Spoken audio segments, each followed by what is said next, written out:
us in this Maundy Thursday, and I'm so glad.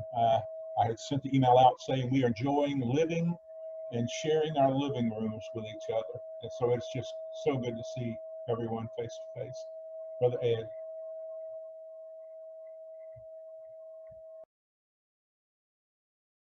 Unmute. So Maundy Thursday, you know, the lesson we had from eyewitnesses, if you watch the video, the narrator, the witness talked a lot about leaves and how Jesus never says anything about leaves, but the narrator does. And I've been thinking about that and then putting it in the trying to put it in the entire context of that night and what transpired. And we'll get to the leaves, but I want to start off with a reading which I think sets the tone. But before I do the reading, if you would, let me just pop the slides up that I have. Let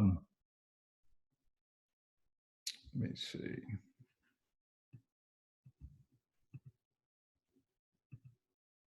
So Maundy Thursday, what is it? Can y'all see the screen?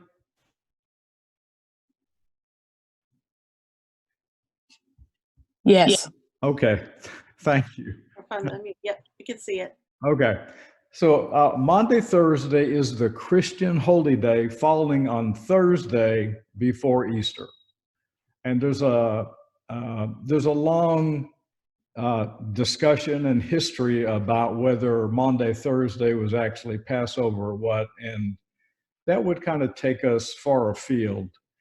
But you know, but the question is, well, why do we call it Maundy Thursday? And Maundy is derived from the Latin word for command. And it refers to Jesus' commandment to the disciples to love one another as I have loved you. And then Maundy Thursday also is Jesus instituting the Last Supper. And we'll talk about that a little bit. But I think what I want to bring home is that Maundy Thursday and all the events that took place for everything before in Jesus' life is leading up to this moment. It's leading up to what we call Good Friday. And so there's a lot of feelings, a lot of emotions, a lot of confusion, a lot of questions. And that's all swirling around as they go to the upper room. And once they get to the upper room, it is said that Jesus and the 12 sat or dined at a triclinium. You know, we're all used to seeing Leonardo da Vinci with everybody sitting at a table, and that's just not the way it was. In the first century, tables were placed in a formation, and then pillows were all about the table, and the participants would have reclined on their left side and eaten with their right hand. And so that's what history tells us. And so here's a picture of what that might have looked like. And you see Jesus here, and then John, the beloved, and right here is Judas. And this person over here is Simon Peter. So here's another depiction which shows that John, leaning on Jesus' breast, he's the host, and that Judas is the guest of honor. And that over here on the opposite side is Simon Peter. He's the guest of least importance, depending on where he's sitting. And when after we read through this, and as Tommy was telling, sharing last night, Judas here was the guest of honor. He betrayed Jesus. He was the first. Here was the least. And it reminded me of the parable that Jesus taught, and he said, the first shall be last, and the last shall be first. And you see all that transpire in a short 3 days, and then kind of being embodied in its fullness on the day of Pentecost. One of the key in the things that happened on that Passover was foot washing. And this is just a depiction of what folks' feet would have looked like, just from walking and being outdoors. And this is a painting by a fellow by the name of John Maddox Brown. And you could look and see the faces of everyone kind of looking on at amazement.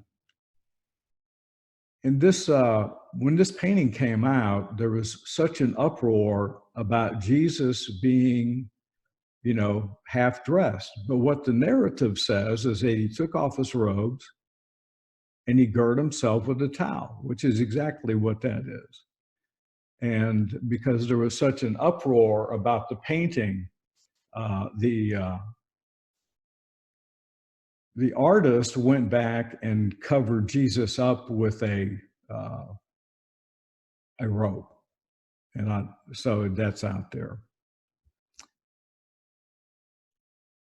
So this is where I want to, at this point, read something to us. I think to help capture the moment, the solemnity, and also the power of what was happening that night. It's called "Give Me Your Feet." Holy Thursday, Maundy Thursday, and I am thinking of that night so long ago. I am putting myself in the scene, and I invite you to do the same. I'm putting myself in the scene, this soul-weary, aging man who needs Jesus with everything in me. In my mind, I am there with the disciples. I am present with my Jesus. You are there too. Can you see it? The upper room in the drafty edifice, us stumbling in exhausted. We're starving. It's just before the Passover feast. So much has happened, so much will happen. We gather together for a simple supper. Even Jesus has a kind of weight of the world weariness about him. He's talked a lot about going away lately, but he is fully present now. He's talked a lot about going away lately, but is fully present now. And his love has arms that hold us close. Still, a sadness lingers in his eyes. It reminds me of how the poet, prophet Isaiah describes him as a man of sorrows, acquainted with grief. The table is set and we recline where we're seated, grateful to be with him. Our cups are lined like guards before us, full of wine. A basket of bread lies in the center of the table. Later, he will tell us the wine is his blood poured out, and the bread his body broken. Later. Now we sit. Night, as thick and palpable as fog, surrounds us. The flames on the candles bow and rise in the breezy room as they too worship our Lord. Then Jesus sets aside his outer garments and dons an apron.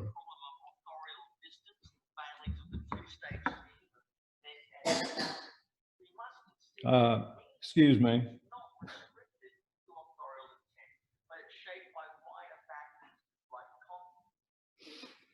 Then Jesus sets aside his outer garments and dons an apron like a slave would wear. He pours water in a basin. We exchange puzzled looks. Give me your feet, he says. We are stunned silent, each of us carefully removing our sandals, unsure of what to say, what to do, faced with such shocking humility. Foot washing is the worst of tasks, despised by a servant's gesture. Yet Jesus kneels before us, one by one, and washes our feet. I watch him move from person to person. Dear God, Jesus is on his knees, pouring water on our rough soles. The Son of God, the Son of Man, washes us as if the pitcher contains, then releases his own tears. The water slips between our toes, and the filth of the world falls to the ground now hallowed by his presence. We couldn't help but feel emotional. Some of us wailed as we worked. He sure knows how to make a mess of things. When he gets to me, I choke out his name. Oh, Jesus, I cry. Hot, salty tears roll from my cheeks and drop onto Jesus' hand as he reaches up to wipe my face. Master, let me wash yours, I beg him. He gently but firmly refuses me. What I am doing, you do not understand now, but you will after this, he says to me. I can't let you wash my feet, I say. He speaks kindly to me. If I don't wash you, you can't be part of what I'm doing. So I let him wash me, my Jesus, dressed as a slave, as I sit there amazed. He cleanses us all, every one of us. Do you understand what I've done to you? He asks. His brown eyes shine in the candlelight. You address me as teacher, master, and rightly so. That is what I am. So if I, the master and teacher, washed your feet, you must now wash each other's feet. I've laid down a pattern for you. What I've done, you do. A servant is not ranked above his master. An employee doesn't give orders to the employer. If you understand what I'm telling you, act like it and live a blessed life. Act like it and live a blessed life. Jesus makes things so messy and then sets them right with such a simple, homely message, but it is good news. When he is done with you, you are washed as white as snow. As I reflect on this, I hear the sound of his voice, resonant yet soft, and feel his breath warm on my face as he leaned into me and asked me, give me your feet. I think of this every Maundy, Thursday, so as we world-weary travelers, parched and hurting and oh so vulnerable gather, we are looking for Jesus, needing water, and trusting our souls, S-O-U-L-S, and souls, S-O-L-E-S, to his servants. Sometimes we sit shoulder to shoulder, reclined, waiting, humbled, remembering, and our feet are washed clean while God's slave cradles them in the circle of his tear-stained hand.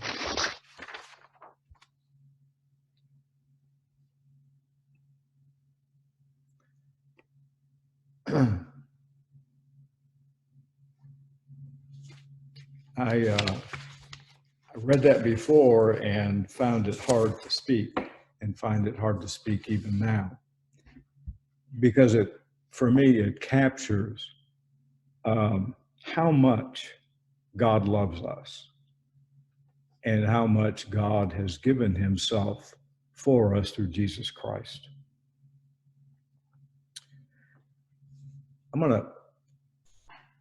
Does anyone have anything to reflect on or to share about how that reading might have impacted you?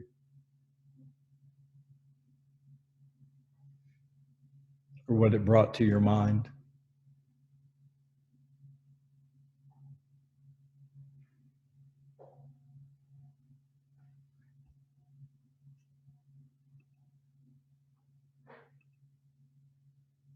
Tommy, you have to unmute, bud. Yeah, I There we got go. it. Yeah. I was just, thinking, or I read about that this morning. Just, most of us think of as our last hours or last days or last minutes. You have a daily, you and Brother Carden have a daily experience with that with people, their last days, and of so many things that people have, their bucket list, we call it, and just so many things that we want to do, we'd like to see, we'd like to visit, or just, and he spent his last days the importance of wanting to wash their feet, which was a job of a servant or a slave. He put himself in that place that he's seen the importance of just being with the ones he loved most. And to us as Christians, I think that should speak to us as our church family. And we're hearing that throughout this season we're going through, that we're hearing people, saying, I'm missing my church. Not that we're doing church, but I'm missing the people, meaning I'm missing my family. Right. And so it's like we do this, we're seeing each other, and it's, but I just think of how much of the desire he's seen, that of all the things he wanted to be with them, and with us, he wants to be with us. It just shows the importance and desire of his love to have the intimacy with us. Yeah, thank you. Yeah, Tommy was mentioning that about washing the feet of people we really love. I think that's what got me last night when he was leading the study on about Judas. Jesus knew what Judas was getting ready to do, yet he basically serves him that Last Supper. He washes his feet the way it's laid out in John, and that just stayed on my mind last night. So I'm kind of piggybacking off of what Tommy just said. It's not only people that you love; it's people that you can't get along with, and that's a beautiful message about Jesus. He even loved Judas, and the way I read it, and you'd set it up so well. You had a visual laid there. It is, I actually believe he whispered to Judas. Now this is, remember about exegesis versus eisegesis. I'm not reading it into the text. The text doesn't necessarily say it, but in my mind, I'm imagining Jesus whispering, Judas, sit near me tonight. Yeah, he was. And I actually believe it was Jesus' way of saying, you don't have to do this. It's not too late. You don't have to do it. Then he washes his feet. And so that I'm tying in last night with tonight. That really moved me. And you're right, Ed, I can understand how reading and sharing that is hard to, that was beautiful. Thank you. Anyone else?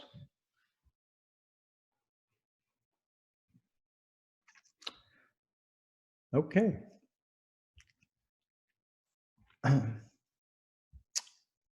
So, foot washing is still practiced. Most often in public, it is practiced by religious leaders, showing their humility, act of servanthood. And I wrote Pentecostal foot washing because I don't see it practiced much anymore. And that disturbs me because we teach that it's a ordinance, a sacrament of the church, and yet because it's not convenient, and I think a lot of folks don't like doing it, it is ignored. I have a good friend of mine did his PhD dissertation on foot washing, John Christopher Thomas, and what he shows and what he believes and what I follow with him is that this was an ordinance, and it is on one of our prominent teachings.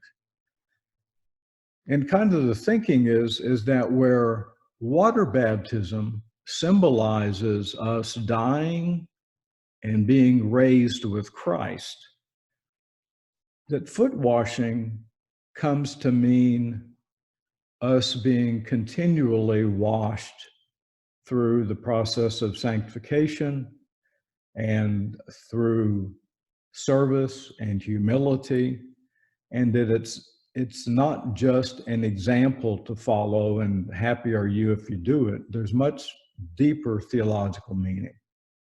And so I'm advocating that it get re-embraced. And I love this look on this woman's face. She can't believe that somebody's washing her feet. And it appears to be in either a Catholic or Episcopal setting. And I've always experienced that I would rather wash feet than have my feet washed because it just seems like I would rather follow what I've been called to do and the example that Jesus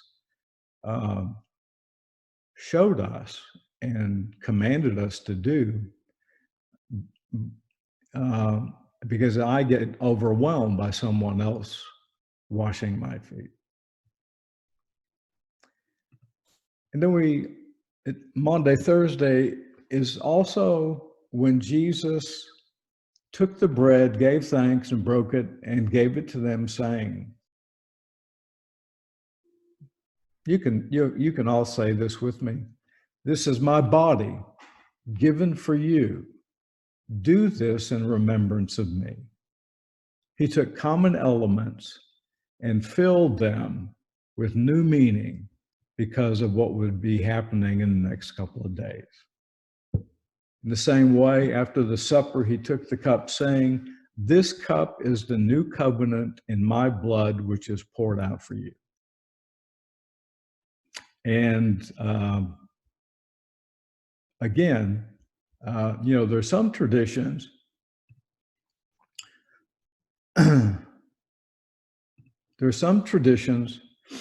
that practice communion every Sunday. That is just part of their tradition. And I think, John Wesley taught that communion was a means of grace. It was a means whereby God could minister to people in their needs. And he even advocated that people who were not believers should receive communion because it was a means of grace. Now we get to the branches. So think about this with me, if you would, that Jesus sits down with the 12 to have the Passover. According to some narratives, the disciples are wrestling and arguing about who's going to be the greatest. And then Jesus washes their feet, talks about Judas. Jesus blesses the bread, takes the cup and blesses it, does his farewell discourse, does a lot of teaching, and then picks everything up and they take a walk down the Kidron Valley. And Jesus starts giving them a lesson on agriculture.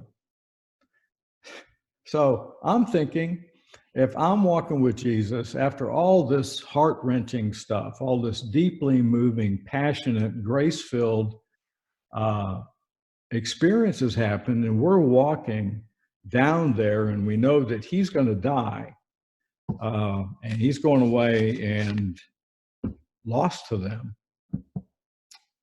And he wants to give a lesson about grapes. I mean, it just kind of strikes me as funny. And so when you read you read the scripture, Jesus says, "I'm the true vine and my Father's the gardener." Okay, that's great. And then he starts off saying, "He cuts off every branch in me that bears no fruit, while every branch that does bear fruit, he prunes so that it will be even more fruitful."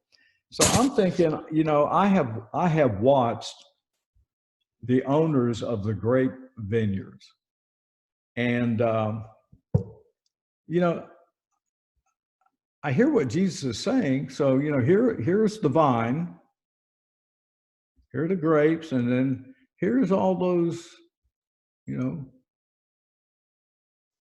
branches. So Jesus is telling me if he's the vine and I'm a branch and I'm supposed to produce fruit, and if I don't, I'm going to be cut off. Well, that's just dandy, because now they didn't have these kinds of clippers back in there, but this is what Jesus is talking about, is that the Father prunes, and it doesn't look like much. And then here's this picture of this experienced gardener getting in there and, you know, cutting at the grapes and branches. But what I've seen in that country is this is what I see. So these are the grapevines, and see all these branches.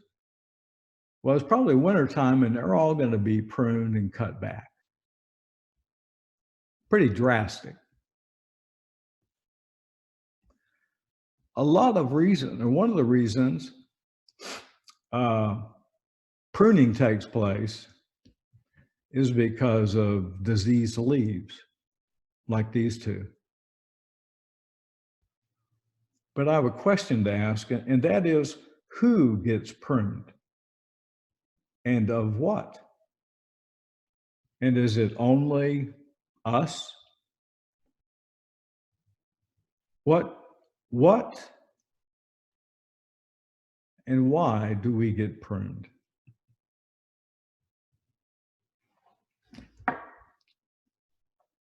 So what y'all think?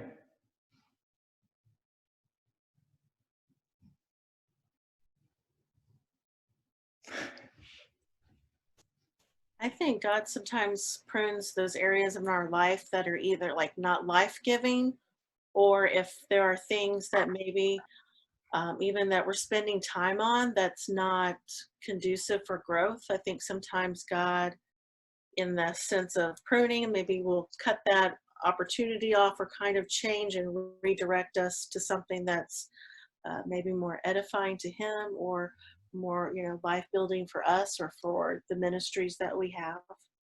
But I know that pruning can also be uncomfortable and painful too, when something that's part of you is removed. Very much so.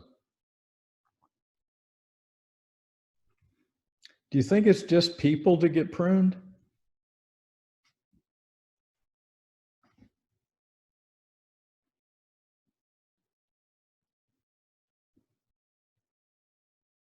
Are you asking, is it just individuals? Yeah. Well, the thought that immediately occurred to me was, I think institutions can also be pruned. I don't know how to expand on that, but that's just sort of the thought that ran through my head. Yeah.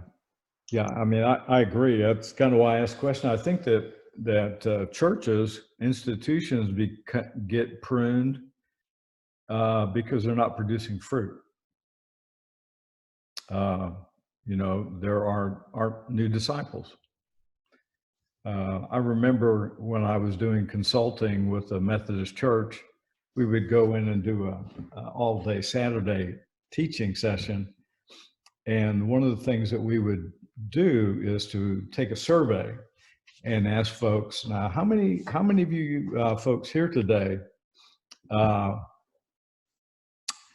were born into the Methodist Church and became a Methodist because that was part of your tradition? And so some hands went up. And then a question was asked, well, how many of you married into the Methodist Church? And a bunch of hands went up.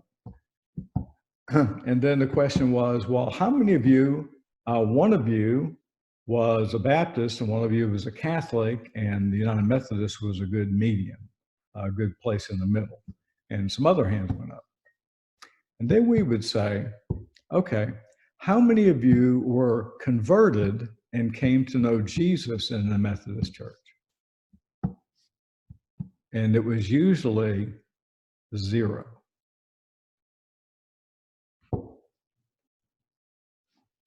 And my concern is that the Methodist Church isn't really any different, or we really aren't any different than the Methodist Church or some of the other churches where folks either marry into or are born into. But what has happened in the last 30 years is there's no brand loyalty. There is no commitment to any institution. And I think we collectively and individually, as a whole, have not been fruitful. And I think that I personally feel responsible for that and feel like I get pruned, and some others do. But I think our churches also suffer. And so there's both an individual and a collective sense in which this whole lesson about pruning is really important.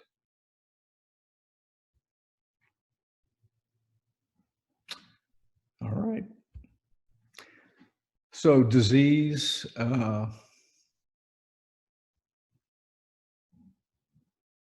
Here's the really good news. That after pruning is done, new life occurs. Here's an example of before pruning and after pruning. And thanks to Jesus, he's teaching us this lesson, and I started thinking about what I already knew. And so grapes have a progression, and folks that attend to them know what that progression is. And so it starts out a newfound or fresh vine, and then it grows during the summer and it gets cut back in the winter. That's for the first year.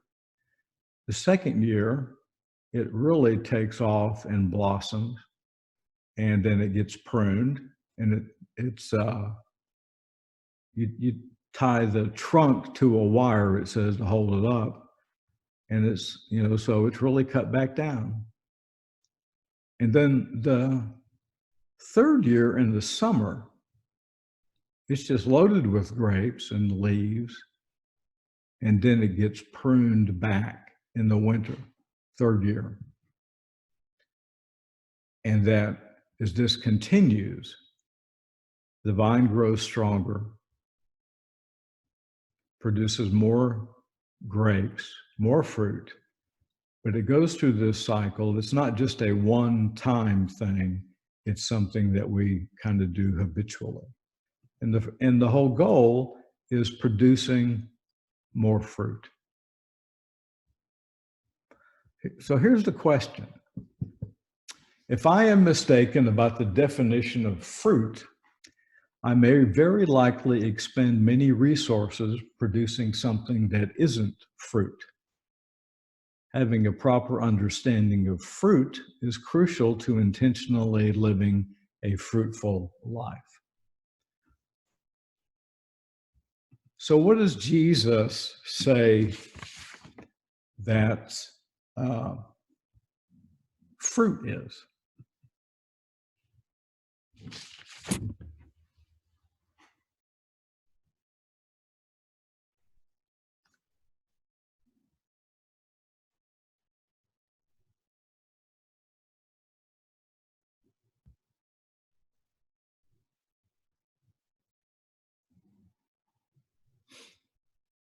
Okay, well, thank you all. I'm going to turn the recording off, and I'll see you tomorrow night. We'll pick up chapter 2.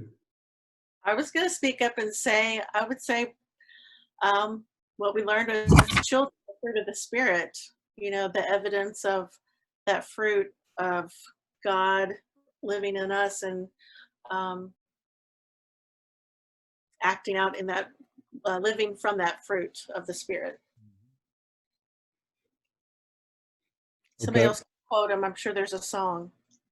Yeah.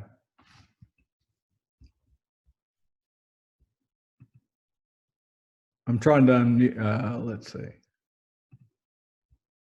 Well, we've talked traditionally fruit, meaning souls, the fruit that comes in the form of blessings or encouragement. It's the blooming and blossoming of Christian service. The good works that we do has been called fruit, that we glorify God. And then what Kim just mentioned about the fruit of the Spirit, and the fruit is also known as a byproduct of our living righteous lives.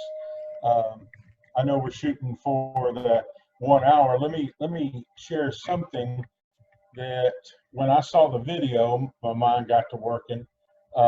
Think of it maybe this way: of 4 degrees of fruit there when I was listening. Like you said, Ed, I'm hearing about leaves, I'm hearing about this, and in my mind I'm thinking he had to have been tying in that John 15. And John 15 verse 2, he said, we've got some Christians who bear no fruit, Right. and then some that bear some fruit, and then there's more fruit, and then there's much fruit, and then he differentiates it. And this is where good Bible scholars, and I feel like I'm among good Bible scholars, that our mind tends to run other verses. So when he said that if you bear no fruit at all, that's John 15 verse 2, he said that he takes that away. In our minds, we equate it to Matthew 3:10, that the axe is laid to the root of the tree, and every tree that doesn't bring forth fruit is cut down and thrown into the fire. But that's not the words that Jesus is using there.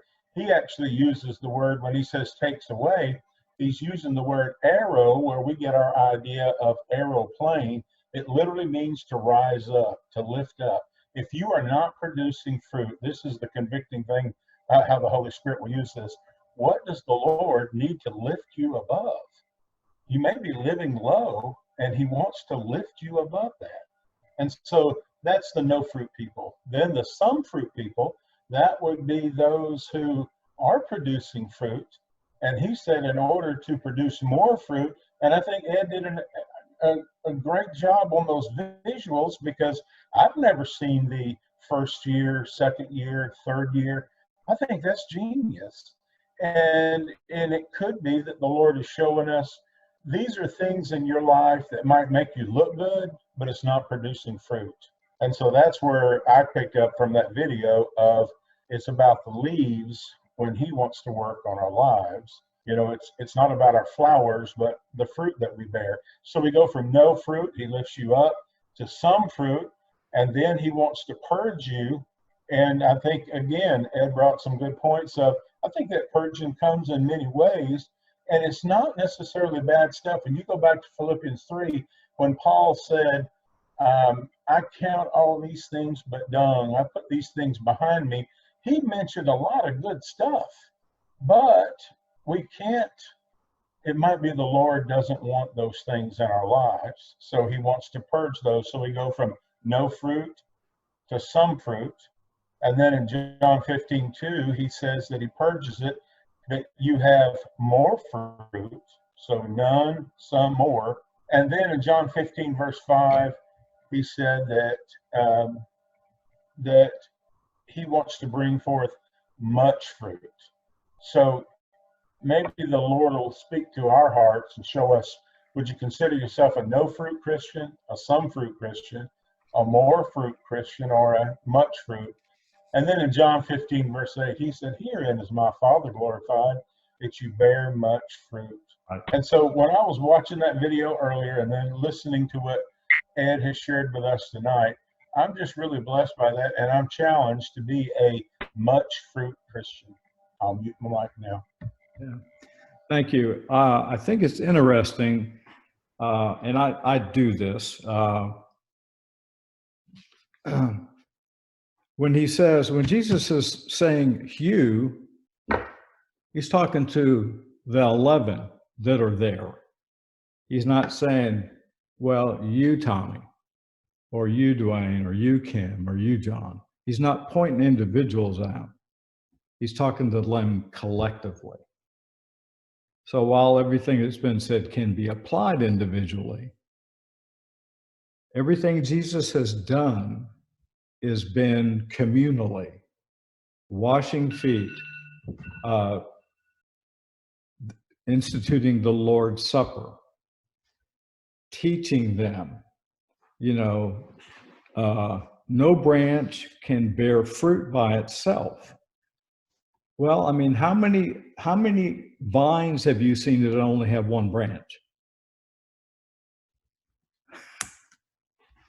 I mean, we're together. We all have to abide in him. With the command that comes is that love one another. Love one another. You ought to wash each other's feet, just like I've done to you. And so, is it fruit of the Spirit? Maybe, but what is the fruit? The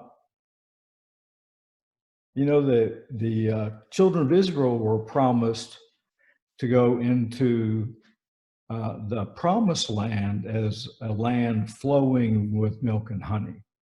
If you go back to Joshua, or when Joshua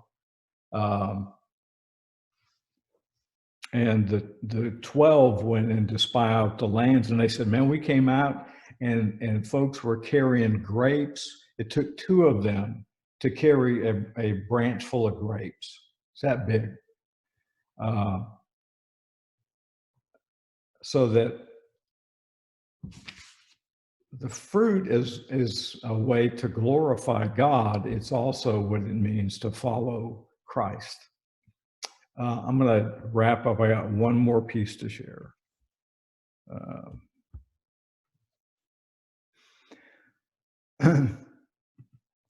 So yeah, he talked a lot about leaves.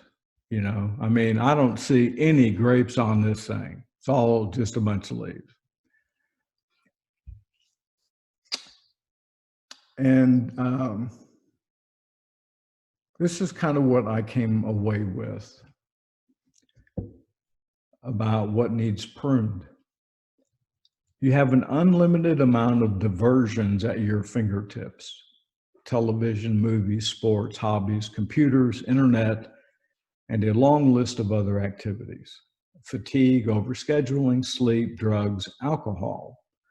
There is no doubt that you have to be dedicated to God to allocate your resources between making fruit or making leaves. Part of, I think I shared this at church about the impact the marriage retreat had on Glenda and me.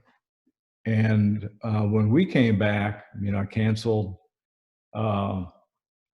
Netflix, any other movie channel, went down to basic cable, which is like no cable at all.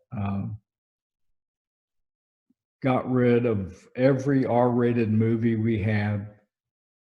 and made a commitment not to watch anymore. Because what we discovered is that our lives were being overtaken with leaves, and that they were being overtaken by everything else except God. And, you know, the command to remain in Christ, I mean, that's the point that it's driven over and over again with foot washing, with the Lord's Supper, with do this together, love one another. And that when I leave, the Spirit will come.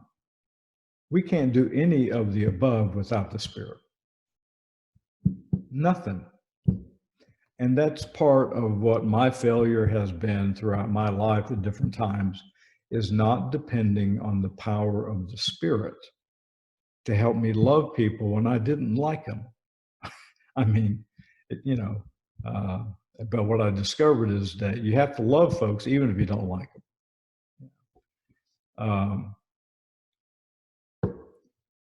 Is it easy? No, but it's a whole lot easier and more possible when we're banded together. And I'm going to stop now, see if anybody has any comments. We could spend the rest of the time with me asking you a bunch of questions, but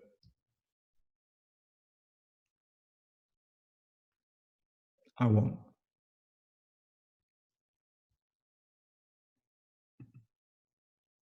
I think you left us with a really good question about are we making fruit or making leaves? I'm going to continue to think about that and think about what are those things that are overshadowing my life and distracting me from what I really want to be focused on, because it's so easy to let those leaves, you know, like those hedges that haven't been trimmed, they'll just grow until they're blocking your view. And yeah, that's a good question that I'm going to continue to ponder and ask myself every day, because I think it's very easy to allow those things to distract. And even sometimes when they're good things, they can still be too much, or something that's still, many things are good, but not all things are beneficial. Right. And a saying that I've remembered is that just because I can doesn't mean I should. Yeah.